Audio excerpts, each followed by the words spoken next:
الحمد لله نحمده ونستعينه ونستغفره ونؤمن به ونتوكل عليه ونعوذ بالله من شرور أنفسنا ومن سيئات أعمالنا من يهده الله فلا مضل له ومن يضلله فلا ونشهد أن لا إله إلا الله وحده لا شريك له ونشهد أن سيدنا وسندنا ونبينا وحبيبنا ومولانا محمدا عبده ورسوله صلى الله تعالى عليه وعلى آله وبارك وسلم تسليما كثيرا كثيرا أما بعد أعوذ بالله من الشيطان الرجيم بسم الله الرحمن الرحيم إن هذا القرآن يهدي للتي هي أقوم وقال تعالى إنا نحن نزلنا الذكر وإنا له لحافظون صدق الله العظيم اللهم صل على سيدنا وسندنا ونبينا وحبيبنا ومولانا محمد وبارک وسلم. آپریٹر صاحب یا تو بڑھا دیجئے یا گھٹا دیجئے، سیٹی کیوں مارنا؟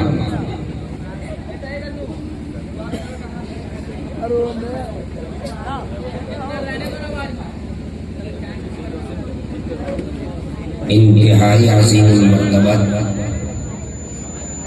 صدر اجلاس حضرت مولانا مفتی منصور عالم صاحب قاسمی، قاضی شہر امارت شریعہ امارت شریعہ بہار شریف پٹنہ، اسٹیج پہ تشریف فرما موقر علماء کرام و حفاظ اعظام و شعراء کرام، آپ حضرات 8 بجے سے عشاء کے بعد سے مسلسل پروگرام سماعت فرما رہے ہیں اور اب 12 نہیں بلکہ 12:30 بجے 12:30 بجے کے بعد 12 بجے کے بعد اگر کہیں بیان کرنے کا موقع ہوتا ہے تو اندر سے بڑی پریشانی ہوتی ہے، کیا بیان کیا جائے؟ چونکہ 12 بجے کے بعد ایسے بھی آدمی اپنے اختیار میں نہیں رہتا، انسان کی فطرت ہے. کچھ لوگ نیند کے آغوش میں پہنچ جاتے ہیں، کچھ لوگ پورے طور پہ سو جاتے ہیں اور کچھ لوگ مٹیا جاتے ہیں. سفیان حضرت مولانا سفیان حیدر راجوی جو آج کے اس جلسے کے نقیب ہیں، آپ کے اختیار میں پہلی دفعہ وہ تشریف لائے اور بہت بہترین لاجواب خوبصورت نرالے انداز میں انہوں نے خطابت کی. اس جلسے کو کامیاب بنانے کے ہر ممکن انہوں نے کوشش کی. بہت اچھے نقیب ہیں، آپ نے محسوس بھی کیا ہوگا ماشاءاللہ. اسٹیج پر بیٹھے ہوئے ہیں اور ترجمان جھارکھنڈ جناب ممتاز عاطف صاحب جنہوں نے بھی کلام پیش کیا، بہت عمدہ کلام، وہ بھی اسٹیج پر ہیں. یہ اور بات ہے کہ وہ چائے پی رہے ہیں اور میں بول رہا ہوں. آپریٹر صاحب تھوڑی سی اور بڑھا دیجیے، کوشش کر لیجیے ٹھیک کرنے کی، چونکہ سب لوگ چائے پی رہے ہیں. میں بول رہا ہوں، خواہش تو مجھے بھی ہو رہی ہے چائے پینے کی، لیکن کیا کریں؟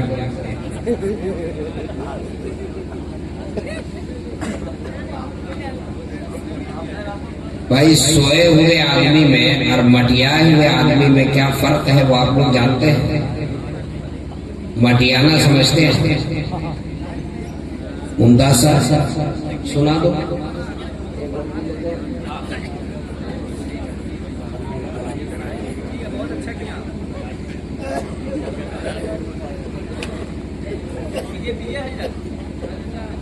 دیکھیے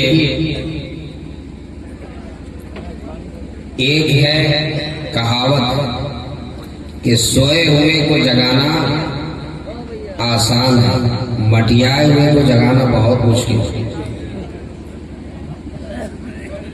3 آدمی سفر کر رہے ہیں،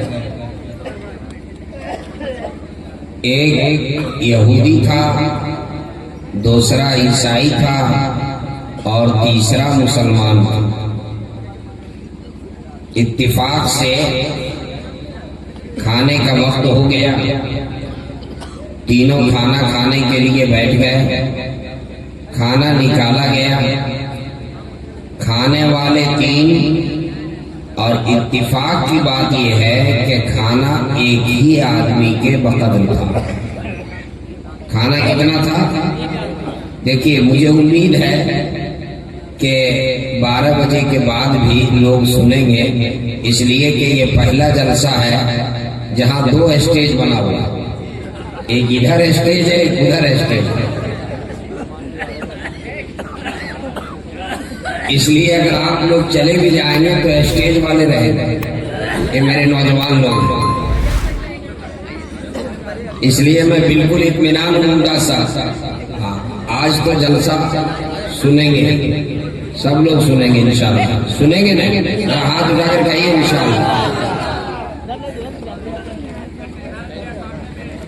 تو اب مسئلہ یہ ہے کہ کھانا کون کھائے؟ کھانا ایک آدمی کے وقت رہے، کھانے والے کتنے ہیں؟ 3. تو کھانا کون کھائے؟ مشورے میں یہ طے ہوا کہ کوئی نہ کھائے، کوئی نہ کھائے، بغیر کھائے ہوئے تینوں کے تینوں سو جائے، اور سونے کے بعد جو سب سے اچھا خواب دیکھے، جو سب سے اچھا سپنا دیکھے، وہ صبح اٹھ کر کے کھانا کھا لے. اب یہودی بھی سو گیا اور عیسائی بھی سو گیا، مسلمان جو تھا وہ سویا نہیں، وہ مٹیا گیا. اور جب دیکھا کہ یہ دونوں کھراٹے لینے لگے تو وہ اٹھا، بسم اللہ الرحمن الرحیم پڑھ کر کے کھانا صاف کر دیا اور دعا پڑھا، اللہم باسمک اموت و احیا، سونے کی دعا، اور اطمینان سے سو گیا. اب صبح سب سے پہلے نیند کھلی یہودی کی، اس نے اپنے بازو میں سویا ہوا تھا عیسائی، اس کو بیدار کیا اور یہ کہا کہ ارے یار جلدی سے اٹھو، اپنا اپنا خواب بیان کرو تاکہ یہ فیصلہ ہو سکے کہ کس کا خواب اچھا ہے وہ کھانا کھائے. ہمارے معین بچ گئے،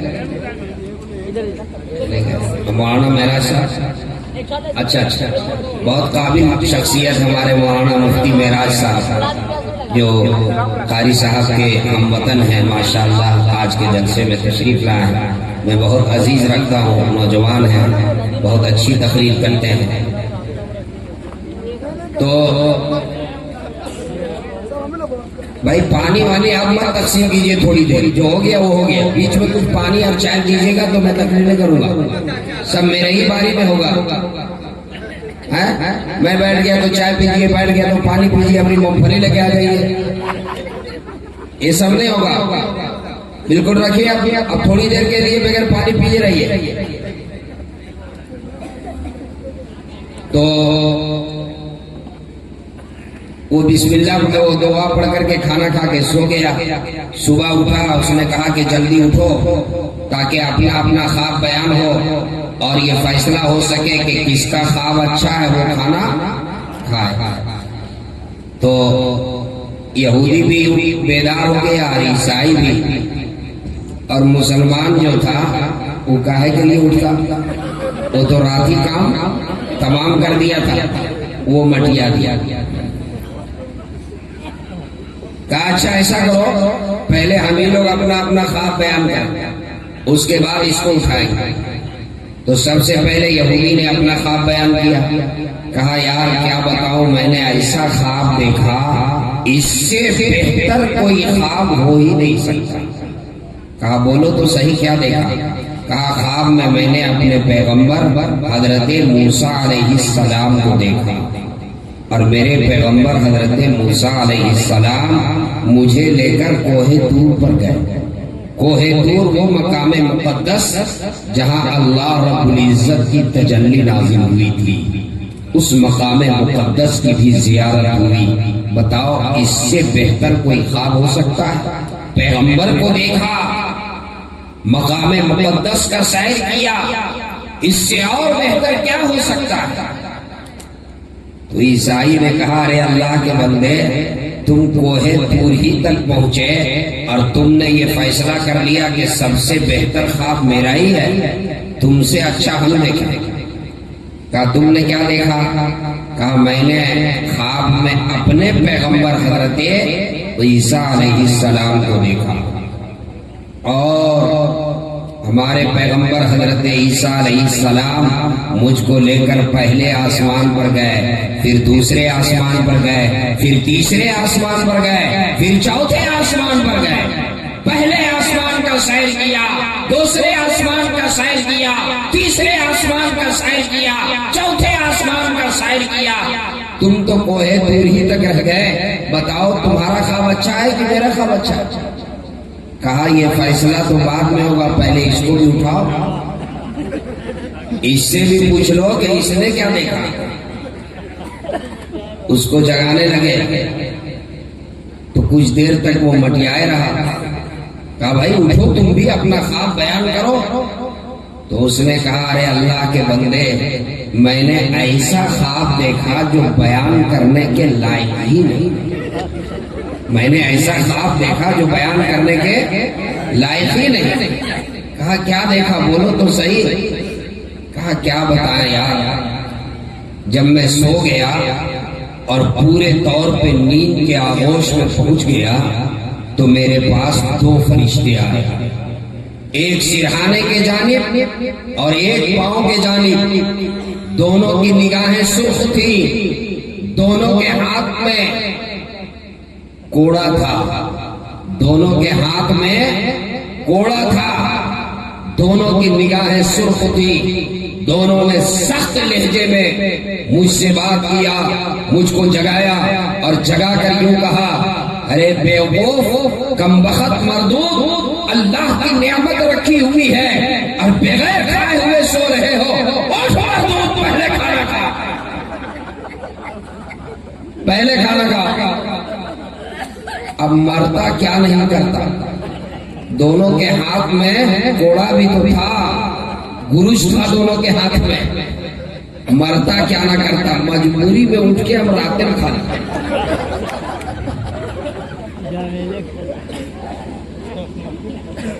جب اس نے کہا کہ رات ہی میں کھا لیے تو دونوں نے کہا ارے اللہ کے بندے، جب فرشتے تم کو کھانے پر مجبور کر رہے تھے تو تمہارے دائیں اور بائیں میں ہم لوگ سوئے ہوئے تھے، کہیں دور میں تھے، دائیں بائیں میں سوئے ہوئے تھے، تو تم نے ہم دونوں کو کیوں نہیں جگایا؟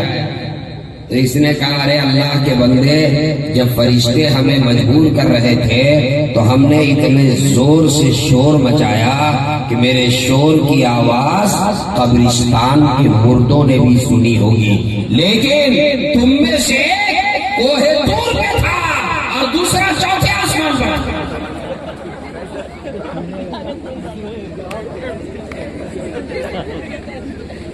تو چوتھے آسمان پر پہنچ کر تقریر سنیے گا تو کچھ سمجھ میں آئے گا کیا حضرت؟ زمین پہ رہ کے سنیے گا تبھی نہ سمجھ میں آئے گا۔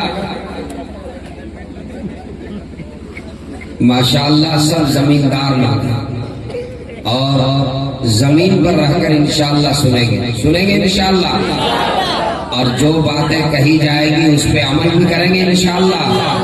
ماشاءاللہ اگر عمل کے ارادے سے سنیں گے تو آپ کا یہ جلسہ کامیاب۔ یہ دیکھیے 4 حفاظ میرے دائیں جانب ہیں اور 3 حفاظ میرے بائیں جانب ہیں، 4 اور 3 7، یہ 7 حفاظ کرام ہیں جنہوں نے اپنے سینے میں قرآن کریم کو محفوظ کیا ہے۔ یہ خوش نصیب حفاظ ہیں، ان کے والدین بھی مبارکباد کے مستحق ہیں جنہوں نے اپنے بچے کو حفظ قرآن کے لیے منتخب کیا، جنہوں نے یہ فیصلہ کیا کہ میرے بچے مدرسے کے اندر پڑھیں گے، میرے بچے حافظ قرآن بنیں گے۔ میں ان کے والدین کو بھی مبارکباد پیش کرتا ہوں، ادارے کے میں ذمہ داروں کو مبارکباد پیش کرتا ہوں، اساتذہ کو مبارکباد پیش کرتا ہوں، اور وارث علی گنج کے اور قرب و جوار سے آئے ہوئے میں تمام ایک نوجوان اور ایک بزرگ کو میں مبارکباد پیش کرتا ہوں جنہوں نے اس بابرکت اجلاس میں شرکت کی۔ آج کے اس جلسے کا تعلق، آج کے اس جلسے کی نسبت قرآن کریم سے ہے۔ قرآن کریم یہ اللہ کی وہ کتاب ہے، یہ اللہ کی کتاب بھی ہے اور یہ اللہ کا کلام بھی ہے، یہ کتاب اللہ بھی ہے، یہ کلام اللہ بھی ہے۔ قرآن کریم کے علاوہ اور جو آسمانی کتابیں ہیں یہ کتاب اللہ ہے، یہ کلام اللہ نہیں ہے۔ تورات، زبور، انجیل اور دیگر جتنے صحیفے ہیں یہ اللہ کی کتاب ہیں، یہ اللہ کا کلام نہیں۔ قرآن کریم یہ اللہ کی کتاب بھی ہے اور یہ اللہ کا کلام بھی ہے، اللہ کی ذات سے نکلا ہوا یہ اللہ کا کلام ہے، یہ کلام اللہ ہے۔ قرآن کریم کے علاوہ اور جو آسمانی کتابیں ہیں یہ کتاب کے شکل میں آئی، بعد میں یہ بکھر گئی۔ قرآن کریم یہ کتاب کی شکل میں نہیں آیا،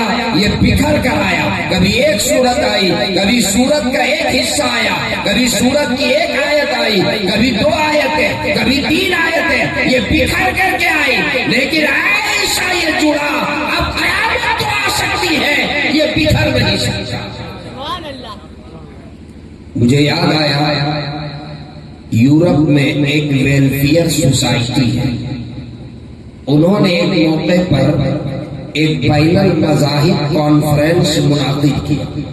مقصد یہ تھا کہ آپس میں مختلف مذاہب کے درمیان جو جھگڑے ہیں اس کو ختم کیا جائے۔ اس مقصد کے لیے انہوں نے بین المذاہب کانفرنس منعقد کیا اور اس میں ایک یہودی رہنما کو بلایا، ایک عیسائی پیشوا کو بلایا اور ایک مسلمان پیشوا کو بلایا، اور جج مقرر ہو گئے۔ انہی تینوں کو کیوں بلایا؟ مذاہب تو اور بھی ہیں، آپ کہہ سکتے ہیں انہی تینوں کو کیوں بلایا؟ انہی تینوں کو اس لیے بلایا، مذہب وہ کہلاتا ہے جو آفاقی ہو، جو آسمانی ہو۔ چونکہ یہ تینوں مذہب آفاقی ہیں اس لیے ان تینوں کو بلایا، اور ایک بعد دیگرے جج نے تینوں سے سوال کیا۔ سب سے پہلے یہودی سے سوال کیا، یہ بتاؤ تمہارا مذہب کس پیغمبر سے منسوب ہے؟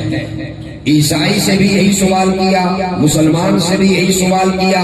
یہودی نے جواب دیا ہمارا مذہب حضرت موسیٰ علیہ السلام کی طرف منسوب ہے، وہ اللہ کے پیغمبر گزرے ہیں۔ عیسائی نے کہا ہمارا مذہب حضرت عیسیٰ علیہ السلام کی طرف منسوب ہے، وہ اللہ کے پیغمبر گزرے ہیں۔ مسلمان نے کہا ہمارا مذہب حضرت محمد الرسول اللہ صلی اللہ علیہ وسلم کی طرف منسوب ہے۔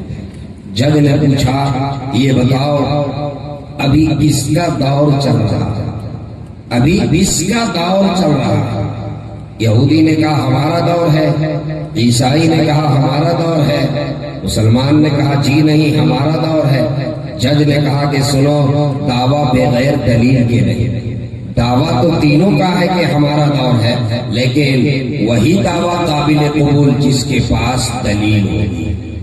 پیغمبر آئے، پیغمبر دنیا سے رخصت ہو گئے، پیغمبر کو جو معجزہ ملا، پیغمبر کے رخصت ہونے کے ساتھ اگر ان کا معجزہ بھی رخصت ہو گیا تو ان کا دور ختم، اگر ان کا معجزہ باقی ہے تو ان کا دور بھی باقی ہے۔ میں آپ سے پوچھنا چاہتا ہوں وارث علی گنج کے مسلمانوں، اے میرے نوجوانوں، یہ بتاؤ آج اگر حضرت موسیٰ علیہ السلام کا معجزہ جو عصا تھا، اگر حضرت موسیٰ علیہ السلام کا عصا اگر کسی کو مل جائے تو بتاؤ کیا سمندر میں رستہ بن سکتا ہے؟ حضرت سلیمان علیہ السلام کی انگوٹھی مل جائے تو کیا وہ پوری دنیا میں حکومت کر سکتا ہے؟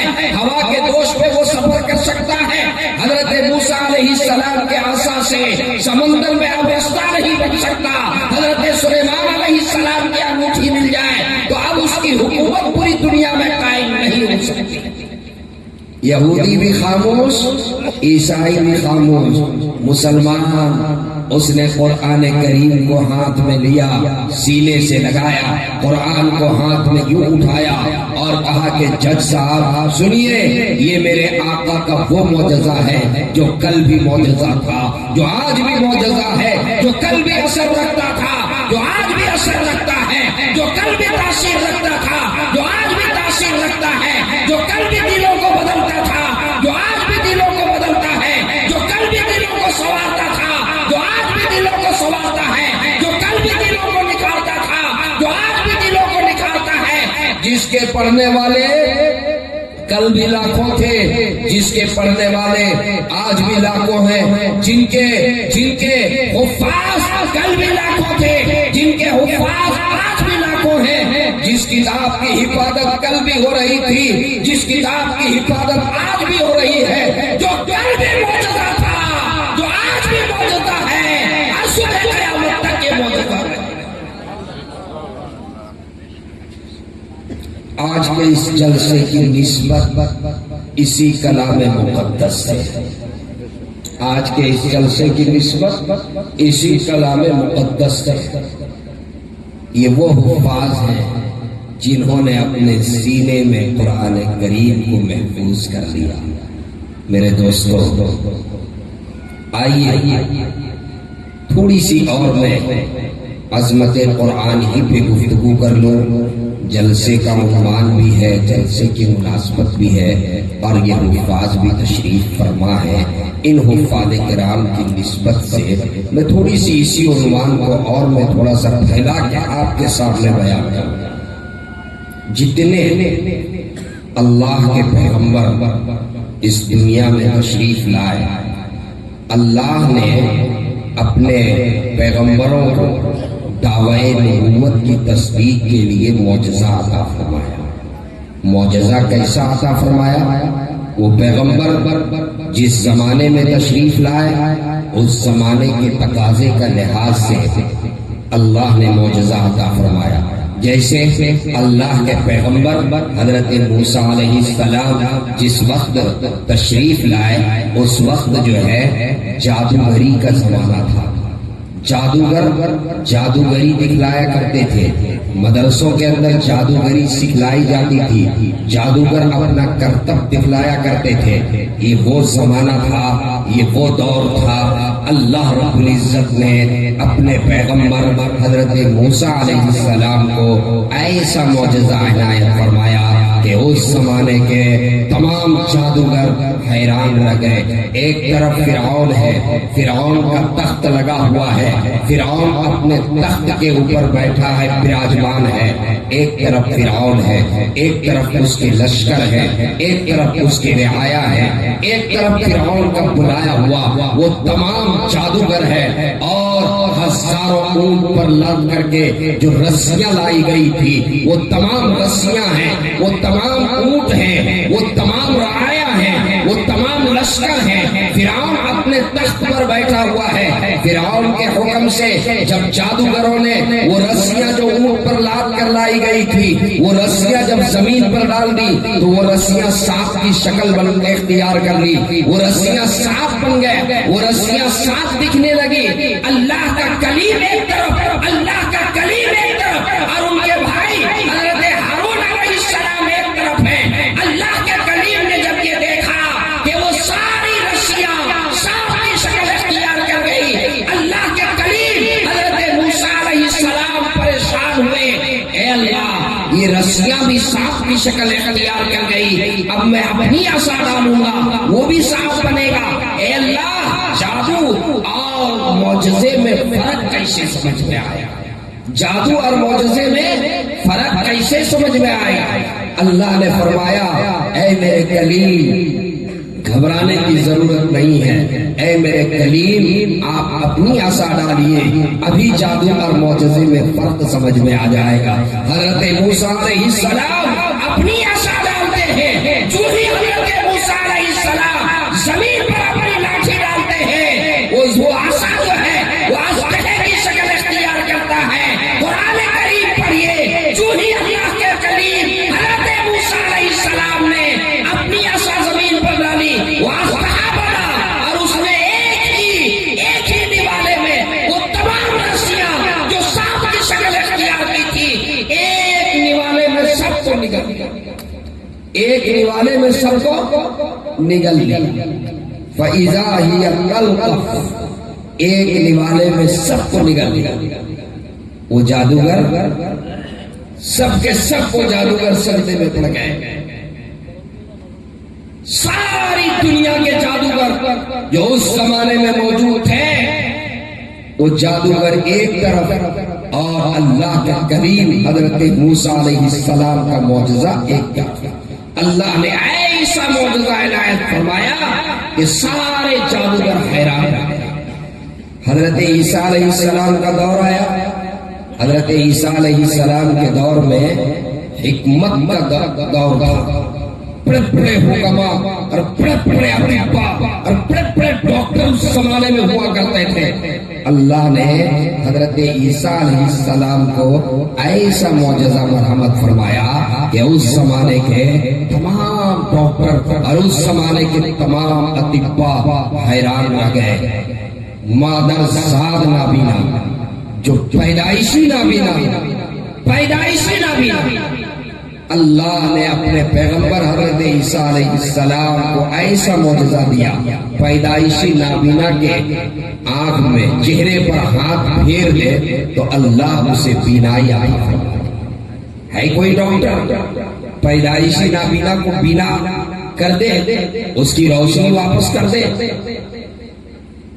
برس کا مریض، کوڑھ کا مریض حضرت عیسیٰ علیہ السلام کے ہاتھ سے شفا مل جائے، کوئی کہہ سکتا ہے کہ ڈاکٹر بھی شفا دے دے، ڈاکٹر سے بھی برس اور کوڑھ کے مریض ٹھیک ہو جائے؟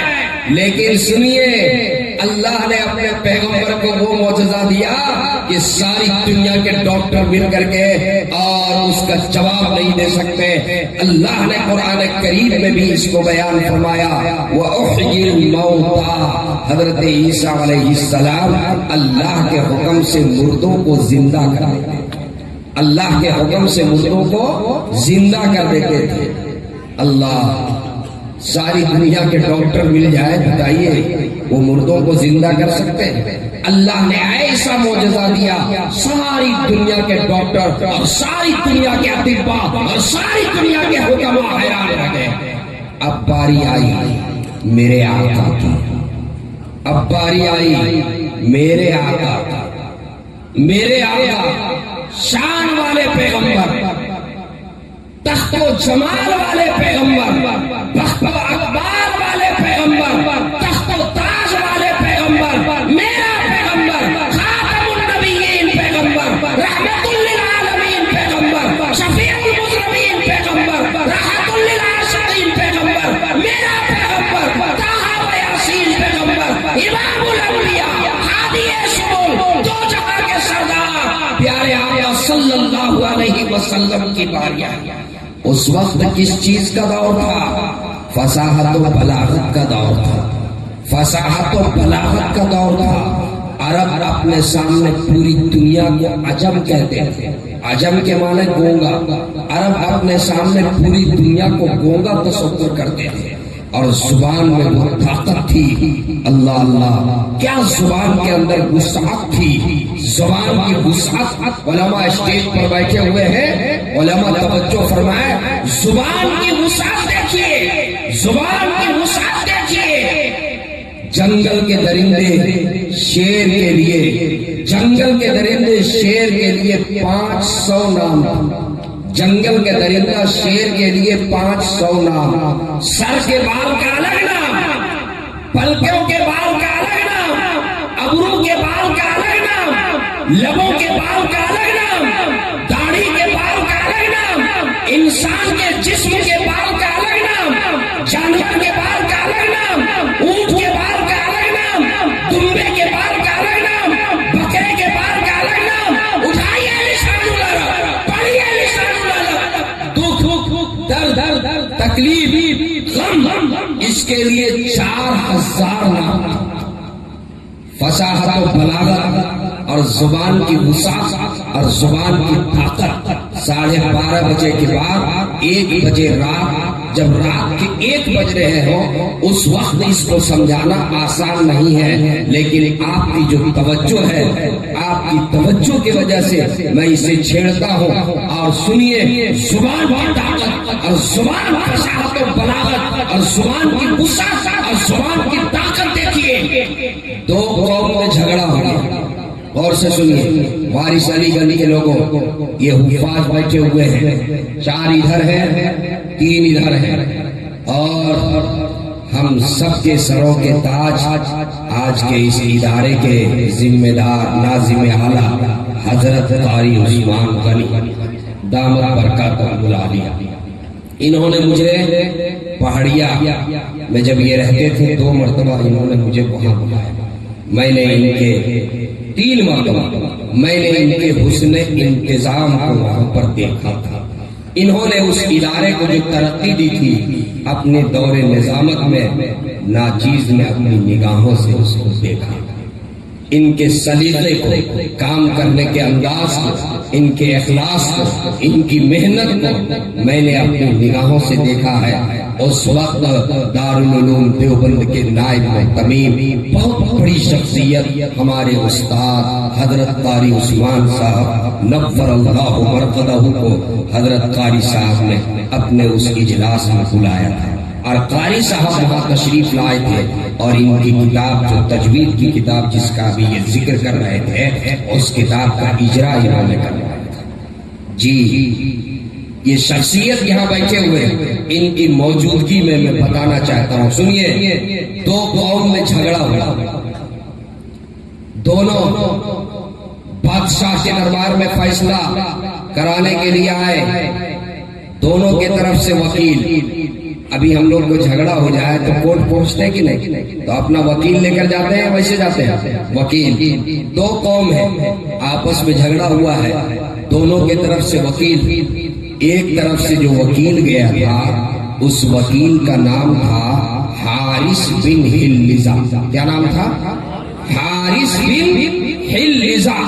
12 بجے رات کے بعد یہ نام بولا جائے گا ممتاز صاحب. حارث بن ہلزا.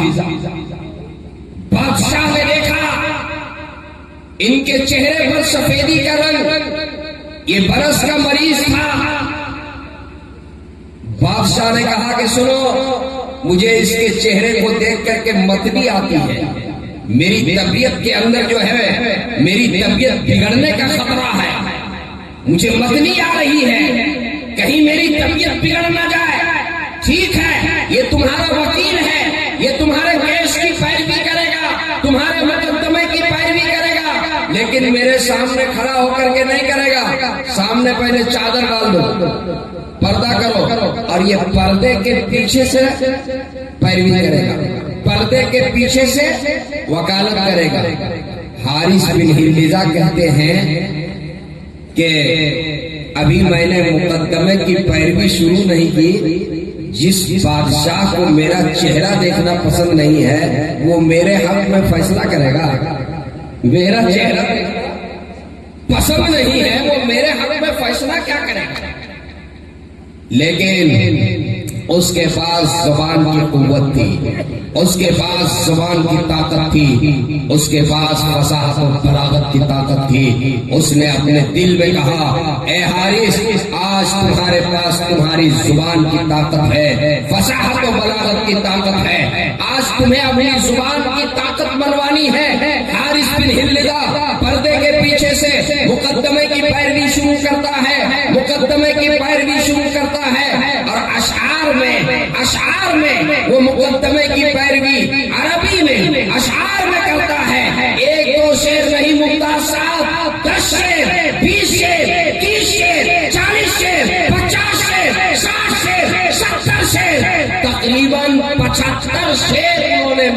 کہہ دیا، اور شیر اس قدر فصاحت و بلاغت سے لبریز ہو کر کہہ رہا تھا، نیزے کے اوپر ہتھیلی تھی، نیزہ یوں رکھا ہوا تھا اور نیزے کے اوپر ہتھیلی تھی، وہ اتنے فصل میں فصاحت و بلاغت سے لبریز ہو کر گفتگو کر رہا تھا کہ نیزہ ہتھیلی کے باہر نکل گیا، خون کا فوارہ نکل رہا ہے، اور وہ فصاحت و بلاغت سے لبریز ہو کر کے عربی میں وہ اشعار کے ذریعے سے مقدمے کی پیروی کر رہا ہے۔ بادشاہ نے جب اس کی فصاحت و بلاغت اور اس کی زبان کی تاثیر جب بادشاہ کے کانوں سے ٹکرائی تو بادشاہ نے کہا کہ سنو، یہ چادر ہٹاؤ، چادر ہٹاؤ، دسترخوان بچھاؤ، چادر ہٹاؤ، دسترخوان بچھاؤ، ارے مقدمے کا فیصلہ بعد میں ہوگا، حارث بن حلدہ کو بلاؤ، میرے ساتھ بیٹھ کر کے پہلے کھانا کھائے،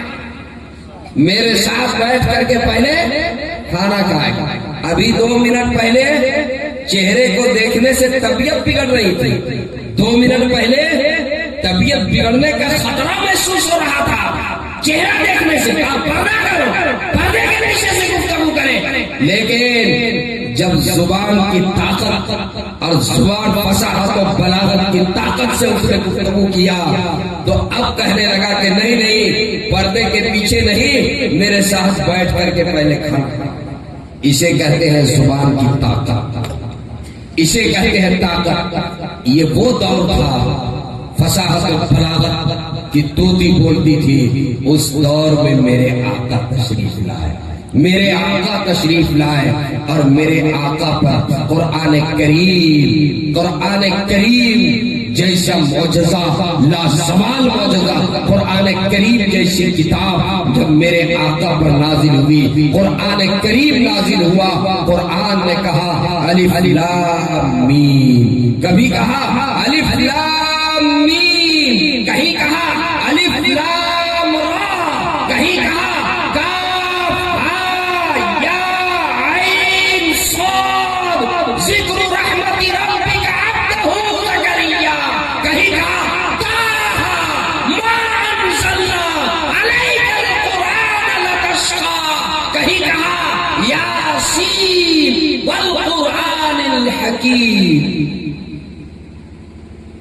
یہ وہ حروف مقطعات ہیں قرآن کریم کے 29 سورتوں کے شروع میں۔ علامہ انور شاہ کشمیری رحمت اللہ علیہ فرماتے ہیں کل قیامت کے دن یوم تبلی السرائر، جس دن سینے کے راز کھلیں گے، قیامت کا ایک لطف یہ بھی ہوگا کہ یہ حروف مقطعات کے راز بھی کل قیامت کے دن کھلیں گے۔ اللہ اللہ، میرے پاس وقت نہیں ہے، ورنہ اب تو ایک سے بھی اوپر تجاوز کر، میرے پاس وقت ہوتا تو جس عنوان کو میں نے چھیڑا تھا عظمت قرآن، اس پر مزید میں گفتگو کرتا، لیکن وقت کی گنجائش نہیں ہے۔ یہ حفاظ ہیں، ان کے چہرے کو دیکھنا بھی ثواب ہے، یہ وہ حفاظ ہیں جن کے چہرے کو دیکھنا بھی ثواب ہے۔ حفاظ کا مقام کیا ہے؟ اللہ اللہ، ابھی حضرت شاید بیان کر کے گئے حفاظ کا مقام۔ کل قیامت کے دن یہ حفاظ کو اللہ رب العزت اپنے پاس بلائے گا، اور حفاظ سے اللہ کہے گا پڑھو، یہ پڑھیں گے اور درجہ ان کے والدین کا بڑھے گا، پڑھیں گے یہ درجہ بڑھے گا والدین کا۔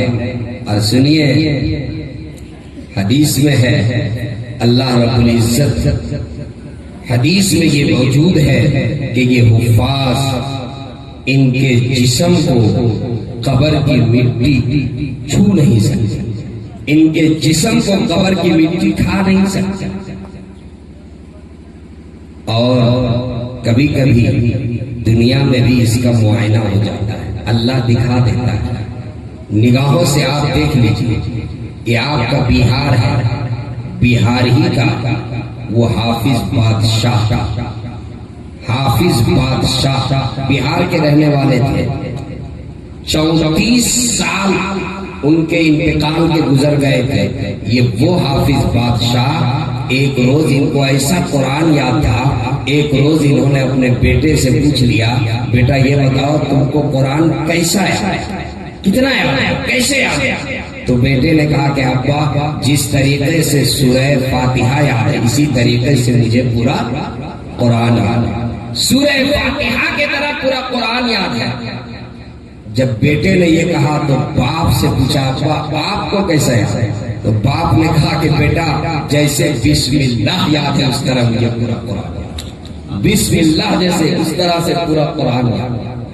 وہ حافظ بادشاہ جب ان کا انتقال ہوا، اللہ اللہ 34 سال انتقال کو ہو گئے تھے، گاؤں والوں نے خواب دیکھا جس قبرستان میں انہیں دفن کیا گیا تھا وہ ایک ندی کے بازو پہ قبرستان تھا، وہاں پر انہیں دفن کیا گیا۔ گاؤں والوں نے خواب میں دیکھا حافظ بادشاہ خواب میں آئے اور کسی کو خواب میں آ کر انہوں نے کہا کہ میری قبر کو منتقل کرو اس لیے کہ میرے قبر میں پانی داخل ہو رہا ہے۔ ایک نے خواب دیکھا، دوسرے نے خواب دیکھا، تیسرے نے خواب دیکھا، چوتھے نے خواب دیکھا۔ جب متواتر کئی لوگوں نے خواب دیکھا، علماء سے مسئلہ معلوم کیا، کئی لوگوں نے یہ خواب دیکھا حافظ بادشاہ خواب میں آ رہے ہیں، یہ کہہ رہے ہیں میری قبر منتقل کرو، پانی داخل ہو رہا ہے۔ علماء نے کہا کوئی حرج نہیں ہے، قبر کھود کر کے دیکھی جائے۔ جب قبر کھودی گئی، اے میرے وارث علی گنج کے نوجوانوں، وارث علی گنج کے مسلمانوں، آپ یہ طے کرو کہ اپنے بیٹے کو حافظ قرآن بناؤں گا۔ اگر اللہ نے 2 بیٹا دیا کم سے کم ایک بیٹے کو حافظ بناؤ، 3 بیٹے دیے کم سے کم ایک بیٹے کو، 4 بیٹے دیے کم سے کم یہ طے کرو کہ ہم ایک بیٹے کو حافظ قرآن بنائیں گے۔ کیا مقام ہے حافظ قرآن کا، کیا مرتبہ ہے حافظ قرآن کا۔ حافظ بادشاہ کی جب قبر کھولی گئی، حافظ بادشاہ کی جب قبر کھولی گئی، 34 سال پہلے حافظ صاحب کا انتقال ہوا تھا، ان کا جسم اسی طریقے سے محفوظ تھا، ایسا ہی ان کا جسم محفوظ تھا۔ علماء سے پوچھ لیجئے، مفتی معراج صاحب سے پوچھ لیجئے، کسی کا انتقال ہو جائے تو 3 دن تک اگر جنازے کی نماز نہ پڑھی گئی ہو تو 3 دن تک کے جنازے کی نماز قبر میں پڑھنے کی اجازت ہے بغیر نماز جنازہ کے اگر انہیں دفن کیا۔ لیکن 3 دن کے بعد پڑھنے کی اجازت کیوں نہیں؟ اس لیے کہ 3 دن کے بعد لاش جو ہے وہ سڑ جاتی ہے۔ 34 سال گزر گئے، اللہ نے ان کے جسم کو ایسے ہی محفوظ رکھا۔ یہ قرآن کریم کی برکت ہے۔ اپنے بچوں کو قرآن کریم کا حافظ بنائیے۔ میرے دوستو کیا مقام ہے۔ علامہ جلال الدین سیوطی رحمت اللہ علیہ نے در منصور میں لکھا ہے ایک حافظ قرآن، میں اس لیے بیان کر رہا ہوں تاکہ ماں باپ کے دلوں کے اندر حوصلہ پیدا ہو جائے، ماں باپ کے دلوں کے اندر یہ جذبہ پیدا ہو کہ میں اپنے بچوں کو حافظ قرآن بناؤں گا، ماں باپ کے دلوں کے اندر اس کی عظمت پیدا ہو جائے۔ آج ہم سمجھتے ہیں اپنے بیٹے کو ڈاکٹر بنائیں گے، انجینئر بنائیں گے، پروفیسر بنائیں گے، لیکچرر بنائیں گے، IAS بنائیں گے، IPS بنائیں گے، میرا بیٹا لاکھوں کمائے گا۔ میں منع نہیں کرتا، آپ اپنے بیٹے کو IAS بنائیے، آپ اپنے بیٹے کو پروفیسر بنائیے، لیکچرر بنائیے، انجینئر بنائیے، پائلٹ بنائیے، لیکن میں پوری ذمہ داری سے کہہ رہا ہوں آپ اپنے بیٹے کو حافظ قرآن پہلے بنائیے، اپنے بیٹے کو حافظ قرآن بنائیے، بعد میں آپ سب کچھ بنائیے۔ میرے دوستو سنیے کیا مقام ہے۔ ایک ماں دنیا سے رخصت ہو جاتی ہے، بیٹا حافظ قرآن ہے۔ ماں دنیا سے رخصت ہو گئی، بیٹا حافظ قرآن ہے۔ علامہ جلال الدین سیوطی رحمت اللہ علیہ نے لکھا ہے بیٹے نے یہ معمول بنایا، ماں کے قبر پہ روزانہ وہ جاتا، قرآن کریم کی تلاوت وہاں بیٹھ کے کرتا، کبھی 1 پارہ پڑھتا، کبھی 2 پارہ پڑھتا، کبھی آدھا پارہ پڑھتا۔ جا کر وہ بچہ، وہ حافظ قرآن جو ماں اپنے بچے کو، اپنے لحد جگر کو حافظ قرآن بنائی تھی، وہ بیٹا اپنی ماں کے قبر میں پہنچتا اور قرآن کی تلاوت کرتا۔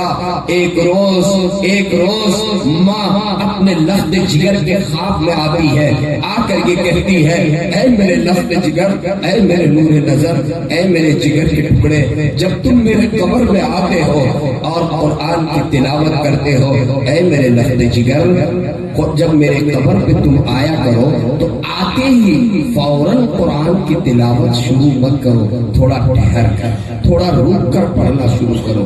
ماں نے بھی جب یہ کہا تو بیٹے نے بھی خواب ہی میں پوچھ لیا کہ امی اس میں کیا حکمت ہے، ٹھہر کر پڑھنے کے لیے کیوں، رک کر پڑھنے کے لیے کیوں کہہ رہی ہیں؟ بیٹے نے بھی ماں کو خواب نہیں پوچھ لیا۔ ماں نے کہا کہ بیٹا جب تم میرے قبر پہ حاضر ہوتے ہو اور تم قرآن کی تلاوت شروع کرتے ہو، میرے بیٹے تمہارے منہ سے لے کر کے میرے قبر تک ایسا نور چمکتا ہے، ایسا نور پھیلتا ہے، ایسا نور چمکتا ہے کہ اس نور کے چمک میں تیرے چہرے کو ٹھیک سے دیکھ نہیں پاتی، میں تیرے چہرے کو ٹھیک سے دیکھ نہیں پاتی ہوں، اس لیے میرے لخت جگر آنے کے بعد تھوڑا ٹھہر کر پڑھنا شروع کرو تاکہ میں تیرے چہرے کو میں دیکھ سکوں، تیرے چہرے کو میں دیکھ سکوں۔ قرآن کی برکت کیا ہے اور قرآن کی عظمت کیا ہے، میں پوری ذمہ داری سے کہتا ہوں، ایک آدمی کو ساری دنیا کی نعمتیں مل جائے، وہ اس کو ساری دنیا کی دولتیں میسر ہو جائے، ساری دنیا کی نعمتیں مل جائے، اسے اقتدار مل جائے، اسے سلطنت مل جائے، اسے وزارت مل جائے، اسے پلاٹ مل جائے، اسے جائیداد مل جائے، اسے سونے اور چاندی کے جواہرات کے جو ہے کام مل جائے، ساری نعمتیں مل جائے، ایک طرف دنیا کی ساری نعمتیں اور ایک طرف قرآن کریم کی نعمت، میں پوری ذمہ داری سے کہتا ہوں وہ ساری دنیا کی دولت جو ہے قرآن کی نعمت کا مقابلہ نہیں۔ آپ کیا سمجھتے ہیں قرآن کی عظمت، قرآن کا مقام، قرآن کریم کا مرتبہ؟ آپ اپنے بچے کو حافظ بنائیے۔ افسوس ہوتا ہے ایک صاحب کے 4 بیٹے، ایک بیٹے کو ڈاکٹر بنایا، ایک کو انجینئر بنایا، ایک کو ماسٹر بنایا، اور ایک بیٹا جو جسمانی اعتبار سے کمزور تھا اور ذہن کے اعتبار سے بھی کمزور تھا، ایک پاؤں سے تھوڑا معذور تھا، اس کو یہ سوچ کر کے کہ یہ تو معذور ہے اور یہ تھوڑا کمزور بھی ہے، اسے ایک مدرسے کے اندر ڈال دیا، قاری صاحب کے پاس اسے ڈال دیا، یہ میرا بچہ جو ہے آپ رکھیے۔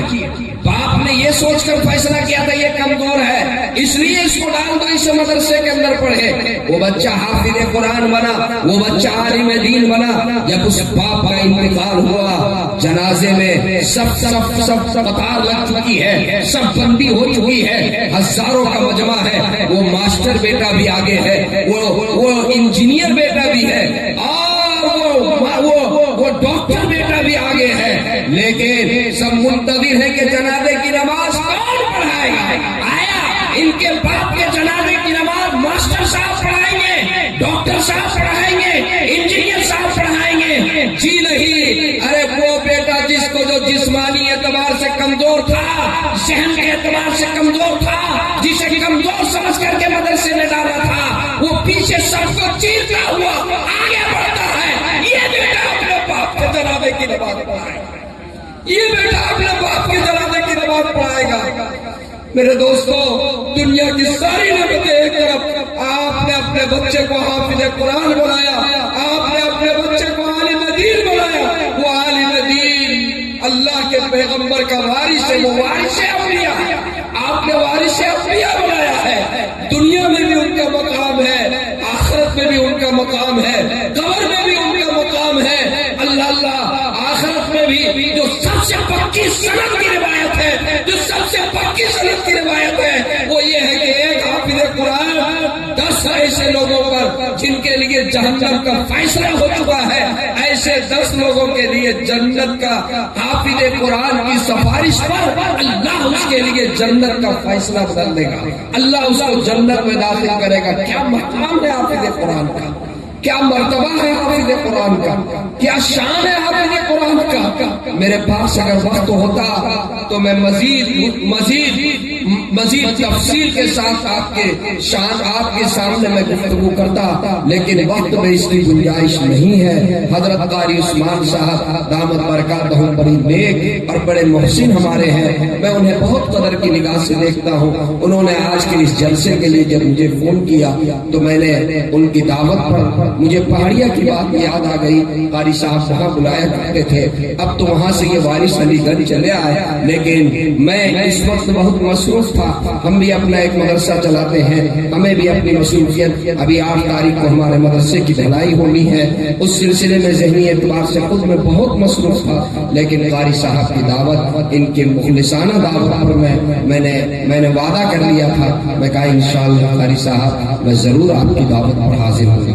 میں یہاں پر آیا، میرے 2 عزیز شاگرد بھی یہاں پر مجھ سے ملاقات کے لیے دور سے آئے۔ ان میں سے ایک نے مجھے یہ کہا کہ مولانا صاحب، کل بھی ایک پروگرام میں تھا، وہاں بھی ایک صاحب نے مجھے پرچی بھیج دی اور کہا کہ مولانا صاحب آپ ایک واقعہ سنایا کرتے ہیں، حضرت بایزید بستامی علیہ الرحمہ کا، آپ کو واقعہ سنا دیجیے گا۔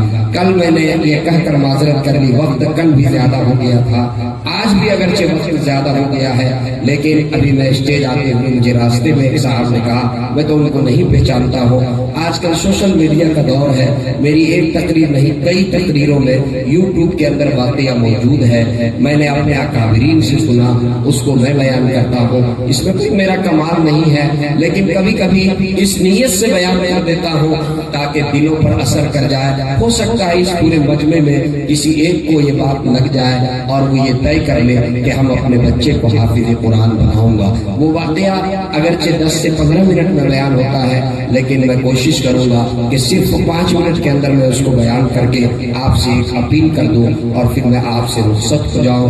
وہ ولی کامل حضرت بایزید بستامی علیہ الرحمہ کا وہ مشہور واقعہ ہے کہ ان کے والد کا انتقال ہو گیا تھا، اور جب ان کی عمر 5 سال ہوئی تو ان کی والدہ کو فکر ہوئی کہ میرا بچہ کہیں غلط بچوں کی صحبت میں نہ لگ جائے، اس لیے ان کی والدہ کو کسی نے مشورہ دیا کہ فلاں گاؤں کے اندر ایک مدرسہ چلتا ہے، غور سے سنیے، فلاں گاؤں کے اندر ایک مدرسہ چلتا ہے، آپ اپنے بچے کو اس مدرسے کے اندر داخل کر دیں۔ چنانچہ ان کی والدہ اپنے بچے کی انگلی پکڑتی ہے، لے کر مدرسے میں جاتی ہے اور مدرسے کے ذمہ دار سے داخلے کی درخواست کرتی ہے، داخلہ منظور ہو جاتا ہے۔ واپس جب لوٹتی ہے تو مدرسے کے محتمیم سے یہ کہہ کر لوٹتی ہے، آپ نے میرے بچے کا داخلہ لے لیا، میں آپ کا شکر گزار ہوں، آپ سے صرف ایک میری درخواست ہے، یہ بچہ ہے، اس کے والد نہیں ہے، اس کو میری یاد آئے گی، آپ سے چھٹی مانگنے کے لیے آئے گا، آپ اسے چھٹی نہ دیجیے گا۔ کہا کب تک چھٹی نہ دیں گے؟ کہا اس وقت تک چھٹی نہ دیجیے گا جب تک کہ میرا بیٹا حافظ قرآن نہ بن جائے۔ کہا ٹھیک ہے۔ ماں واپس چلی گئی، بچہ مدرسے میں پڑھنے میں مصروف ہو گیا۔ ایک روز ایسا ہوا کہ تکیے پہ سر رکھ کر بچہ لیٹا ہوا ہے، پوری رات کروٹ لیتا رہا، ماں کی یاد بہت ستائی، نیند نہیں آئی۔ صبح استاد کی خدمت میں گیا، کہا حضرت مجھے 1 دن کی چھٹی دے دیجیے، میں اپنی والدہ سے ملاقات کے لیے جانا چاہتا ہوں۔ استاد اس معصوم بچے کے چہرے کو دیکھ رہے ہیں، ایک طرف ماں سے کیا ہوا وعدہ یاد آ رہا ہے کہ میرے بچے کو اس وقت تک چھٹی نہ دیجیے گا جب تک کہ حافظ قرآن نہ بن جائے۔ استاد کے ذہن میں یہ تدبیر آئی، سانپ بھی مر جائے لاٹھی بھی نہ ٹوٹے۔ کہا کہ بیٹا میں تمہیں ضرور چھٹی دوں گا، ایک شرط ہے، شرط یہ ہے کہ جو سبق میں تمہیں دوں وہ سبق یاد کر کے تم سنا دو، اگر تم نے سبق سنا دیا تو تمہاری چھٹی ہے، نہیں سنایا تو چھٹی نہیں ہے۔ اور استاد نے جان بوجھ کر کے 4 دن کا سبق ایک ہی دن دے دیا۔ بچہ 1 صفحہ سناتا تھا تو 4 صفحہ سبق دے دیا، جاؤ۔ بچہ استاد کا ذہن میں یہ تھا کہ جب یہ سبق نہیں سنا سکے گا تو چھٹی نہیں ملے گی، سانپ بھی مر جائے اور لاٹھی بھی نہ ٹوٹے۔ بچہ وہاں سے اٹھا، درسگاہ میں گیا، کتاب رحل پہ رکھا، کتاب کھولا، استاد نے جو نشان لگایا تھا اس پہ نگاہ پڑی تو بچہ اداس ہو گیا، مایوس ہو گیا، غمگین ہو گیا۔ بچہ دیکھ لیا کہ یاد کرنا 1 دن میں یہ مشکل ہے، لیکن بچے کو ماں کی بات یاد آئی۔ ارے ماں ہوتی ہے، جب ماں نیک ہو تو بچپن سے بچے کی ایسی تربیت کرتی ہے۔ بچے کو یہ بات یاد آئی کہ ماں یہ کہا کرتی تھی کہ اے میرے لفظ جگر جب کوئی پریشانی ہو تو اللہ سے مانگنا ہونا. بچہ کتاب رحل پہ رکھتا ہے, اپنے معصوم ہاتھوں کو اٹھا دیتا ہے اور دعا مانگتا ہے, اے اللہ استاد نے جو سبق دیا ہے, اے اللہ اس سبق کا یاد کرنا ایک دن میں ناممکن تو نہیں لیکن مشکل ضرور ہے, لیکن اے اللہ اگر تو چاہے تو کوئی مشکل بھی نہیں, اگر تو چاہے تو کوئی مشکل نہیں. یہ کہہ کر سبق یاد کرنا شروع ہو گیا. ازبر سبق یاد ہو گیا, کہیں نہیں اٹکا, کہیں نہیں رکا. استاد کی خدمت میں پہنچا, حضرت سبق سن لیجیے. استاد نے تعجب سے پوچھا, بیٹا سبق یاد؟ ہاں. سنانا شروع کیا, ازبر سنا دیا, کہیں نہیں رکا. استاد اپنی انگلی دانت میں دبا کر رہ گئے. پہلے کہہ چکے تھے کہ سبق سنا دو گے تو چھٹی ہے. کہا بیٹا جاؤ, اب تم اپنی والدہ سے ملاقات کر کے آؤ. بچہ خوشی خوشی مدرسے کے مین گیٹ سے باہر نکلا, کھیت کھلیان کے راستے کو طے کرتا ہوا اپنا گھر پہنچا. دروازے پہ دستک دی, دروازہ اندر سے بند تھا.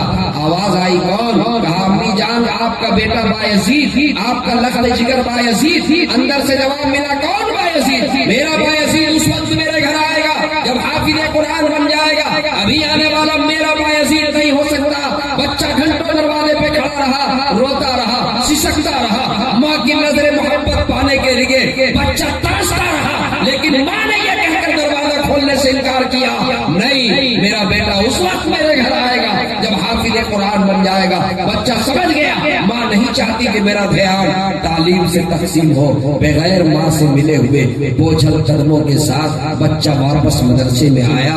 استاد کی نگاہ بچے پہ پڑی, دور سے پکارا, بیٹا گھر بایزید. گھر لے گئے. جب انہوں نے پکارا تو بایزید کے آنکھوں میں آنسو آ گیا. دونوں آنکھیں ڈبا گئی. استاد بچے کے لیے مدرسے میں باپ کی حیثیت سے بچے کی پرورش استاد کرتا ہے. استاد نے دیکھا کہ ان کے آنکھوں میں آنسو ہے تو گود میں اٹھایا اور پیار سے پوچھا, بیٹا میں نے تو تم کو چھٹی دے دی تھی, تم گھر نہیں گئے؟ کہا کہ